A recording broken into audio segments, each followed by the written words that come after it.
Since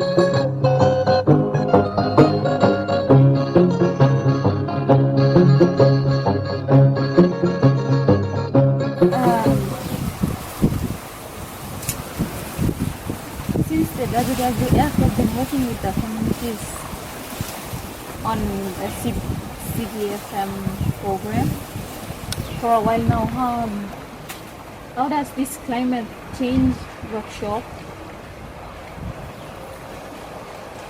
come in to complement the WWF's work? This program is not WWF program. It's what they call the whole Pacific, but it's driven by WWF to influence communities. They've written a framework for ecosystems and fisheries. Ecosystems talks about an integrated approach dealing with waste, climate change, all of this together, including forestry and so on, in certain areas, islands in the Pacific. So there's a framework that governments are supposed to use. So since WWF has been working here, WWF is modeling this in Madang. So they've chosen these 3 districts, Bogia, Sunkat and Madang, to model it. So how do you take this framework and put climate change on? Because in this framework, as a policy, it doesn't include climate change. So that's how they asked us to come in. They asked me to come and help to integrate climate change into this policy framework, because it's an important disaster issue globally. So climate change becomes one of the biggest challenges of the world in resourcing. So with this framework, it's talking about fisheries only. So the angle is fisheries in communities around the Pacific. How do you model it? But climate change is one of the biggest challenges to take into managing fisheries. So that's the reason why we've been asked to come and help develop it or write it up for Papua New Guinea as a model for the Pacific. So it's a bit like you go to some countries of the Pacific, it's about like you go to little islands like Tuvalu, they don't have any food. So we help them model it in terms of agriculture, like the taro. Yeah, they call it, in Manus we call it moilo, but now it's been transferred to those islands. So they're now using it. So they develop a similar style in terms of climate change and agriculture. So this one is the same. It's talking about climate change, climate variability, winds and so on, and how do you take on the managing fisheries inside.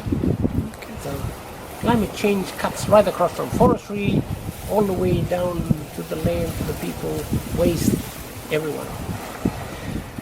So it's a cross-cutting issue, but the framework that they're working on this as a model for Papua New Guinea is they're using Madang, these 3 provinces. You with me?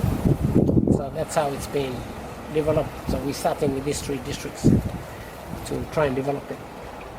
And if it's a successful model, okay, hopefully other provinces in Papua New Guinea can use it for fisheries and others as well. But first we have to model it here. So we could be running it now. We do the model. We're working on with this community. We'll write the framework, the action plan, and then give them to test it. So the testing could be the whole of this year. And then you can do the review, the monitoring, evaluation, see if there's some success stories here in different wards. So there's some wards here, there's some LLG guys here from the different 3 districts.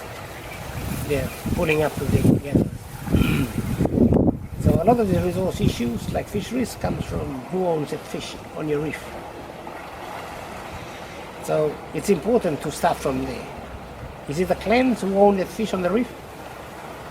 So if you don't have any conception on the resource ownership of reefs, who owns that reef and the fish that dives it, that's one of the challenges here within this framework about communities responding adaptation issues to people. Okay? So if you people are to do that, what about the people in the, are they going to just agree on what you guys want to do, or we're not doing it? We're basically taking these LLG guys or board guys to go home. Go home and talk to them. And then test it. What is the trialing. It's probably foreign.